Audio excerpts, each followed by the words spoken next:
आदिवासी नेता हैं और आज का जो टॉपिक है वह है आदिवासी और क्या है वर्तमान में और आने वाले भविष्य में।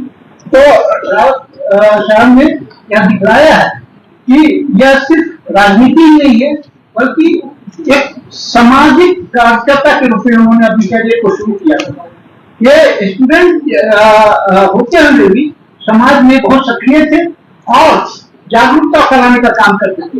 उसके बाद ये स्कूल का शिक्षक थे और यह जेयू के लिए ये बेसिकली समझिए कि ये भाग्य ही है कि बहुत दिन पहले जब ये शिक्षक थे तो स्टूडेंट का जो एक्सचेंज प्रोग्राम या फिर विजिट होता है, स्कूल का विजिट होता है, उसमें वो आए थे जेयू को देखे थे और उन्होंने जेयू को समझा।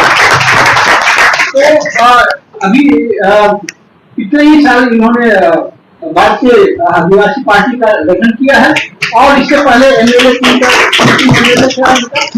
और अभी एक जो पार्टी इन्होंने गठित करने की कोशिश किया है, बल्कि इन्होंने ये पार्लियामेंट में इस बात को उठाया है कि भील प्रदेश होना चाहिए।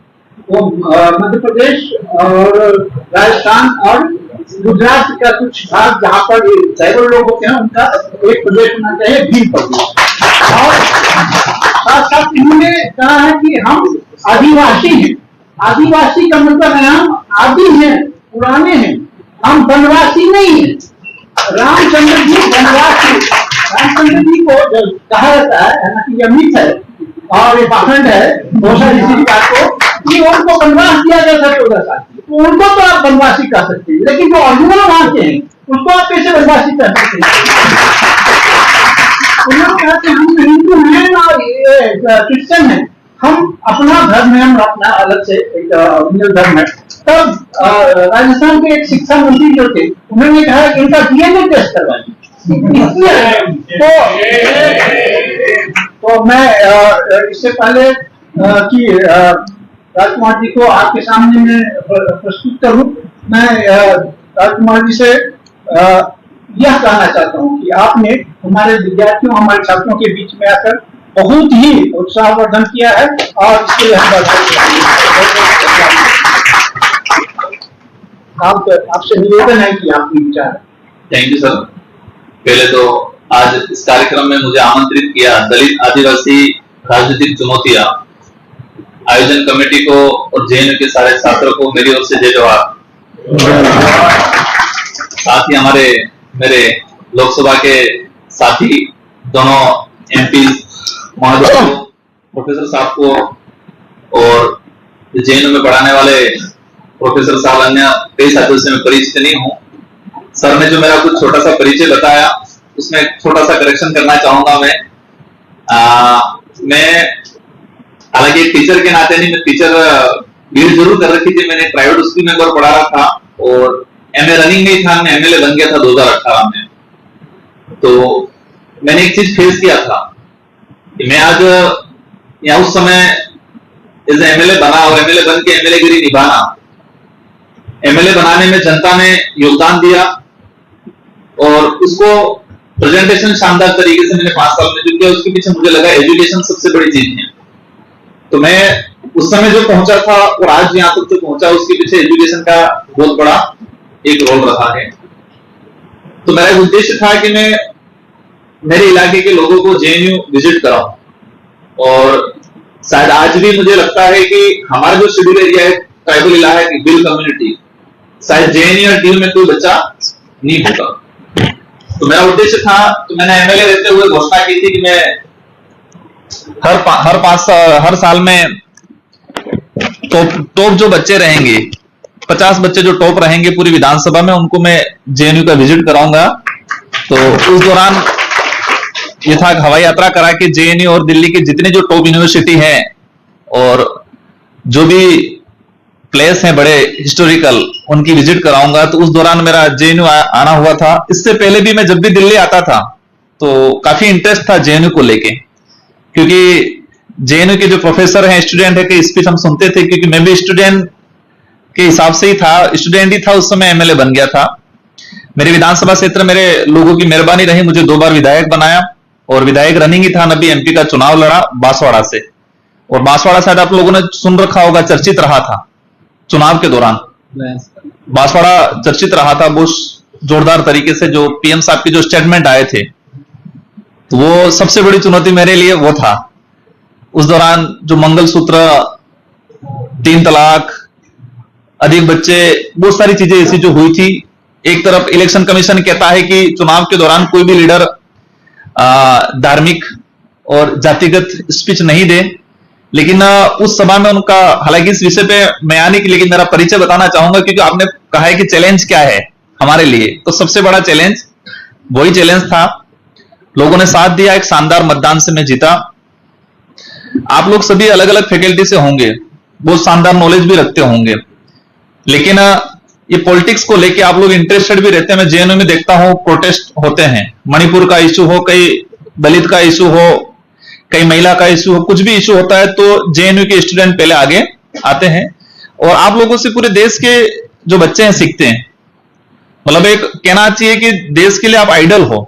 देश में ऐसी दो, एक तो जेएनयू और एक नवोदय जो संस्था है। नवोदय और जेएनयू को हर कोई फॉलो करता है, हर कोई सीखना चाहता है, लेकिन हमारे इलाके के लिए दुर्भाग्य रहा था कि वहां से बच्चे आज तक नहीं आ पाए। अब मैं कोशिश करूंगा, मैंने पिछली बार ट्राई करवाया था और कोशिश करूंगा यहां पर प्रतिनिधित्व एडमिशन हो।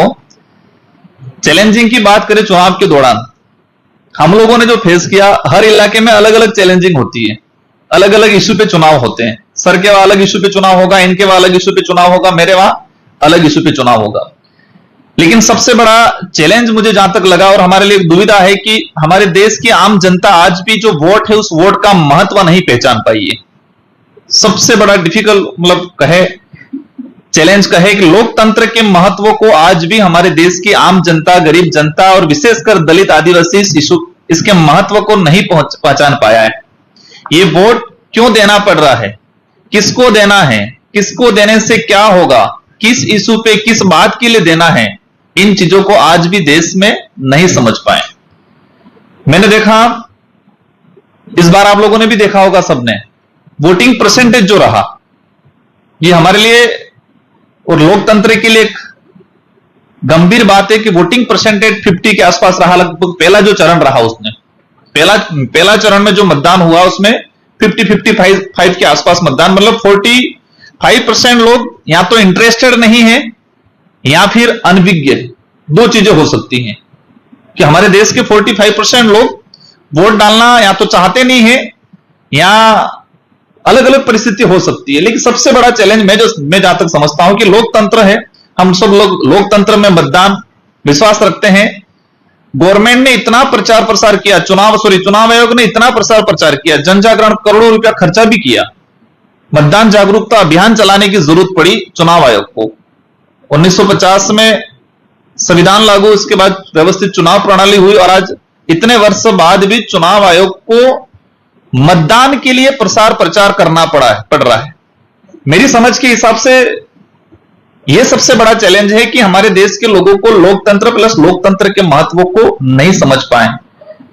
किस इलाके में क्या स्थिति है मुझे नहीं पता इतना, लेकिन मेरे इलाके में देखा हमने कई इफेक्ट हैं। या तो पलायन हुआ है कई रोजगार के लिए, या फिर उसको ये लग गया है कि कोई भी नेता आता है, कोई भी पार्टी आती है, कोई भी सरकार बनती है, हमारे लिए कुछ नहीं करती है तो फालतू क्या करना है। कुछ अन्य परिस्थितियां भी बनी थी। तो सबसे बड़ा चैलेंजिंग मुझे लगा कि हम लोगों को इस वोट के महत्व को समझाना पड़ेगा। सेकंड चीज जो चैलेंजिंग लगता है, हर इलाके में देखा वोटिंग क्यों देना है। एक सबसे बड़ी लोकतंत्र में हमारे यहां कहे कि या तो कैंसर कहे, जहर कहे फैलाए, पैसा और शराब या वो चीजें है। ये आप जेएनयू के स्टूडेंट हो सकता है कुछ ग्रामीण इलाकों से आते होंगे, उनको पता होगा, लेकिन सच्चाई है कि देश के ट्राइबल इलाका, दलित इलाका या अन्य इलाके में भी आज भी कई इलाके में पैसा बंटता है, उस कैंडिडेट को वोट देते हैं, उस पार्टी को वोट देते हैं। शराब है या नशा पत्ता वाली चीज है, खान पान।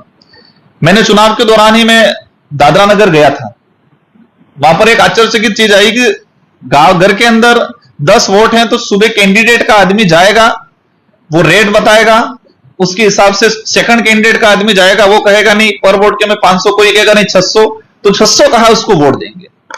ये सच्चाई है। आप कई लोगों को अजीब लग रहा होगा, मैं जहां तक समझता हूं, लेकिन ये ग्रामीण इलाकों में देश के कई कोनों में वास्तविक ये सच्चाई है, और मैंने ये चीज वहां देखी। हमारा ट्राइबल इलाका रतलाम है, जाबुआ हाउस इलाके में भी ये चीजें देखने को मिलती है। तो हम सबको ये जो चैलेंज है, उसके लिए सबसे पहले लोकतंत्र के महत्व को, मत के महत्व को, उस देने का उद्देश्य क्या है, उसको समझाना पड़ेगा। रही बात कुछ इशू को लेके, बड़े लेवल पे क्या इशू चल रहा है, कौन सी पार्टी क्या कर रही है, कौन सी सरकार क्या कर रही है, उस पर ज्यादा नहीं जाते हैं। चुनाव के दौरान छोटे से इशू क्रिएट करते हैं और उस इशू को पकड़ के लोग वोट करते हैं। हो सकता है वो इशू हो ही नहीं, वो झूठ भी है, वो भ्रम भी है। चुनाव से मैंने देखा कि राष्ट्रीय पार्टियां या कुछ लोग, कुछ कैंडिडेट पर्टिकुलर ऐसा प्रोपेगेंडा तैयार करते हैं कि चुनाव से 2 दिन 3 दिन पहले हम ये बात फैलेंगे मार्केट में, तो उस बात के आधार पर लोग डाइवर्ट होंगे और मत करेंगे। ये चलता है, ये पेतरे होता रहता है बड़े पैमाने पे। इस बार देखा, हर बार देखते धर्म, क्या लोकतंत्र में धर्म के आधार पर या धर्म के लिए वोट देना उचित है? देखो, हम हर धर्म की सम्मान करते हैं। ये देश का संविधान भी ये कहता है कि हमें हर किसी का सम्मान करना, हर व्यक्ति को अपनी स्वतंत्रता है, किसी को भी माने या नहीं माने। लेकिन आज भी देश में स्थिति है कि धर्म को आधार पे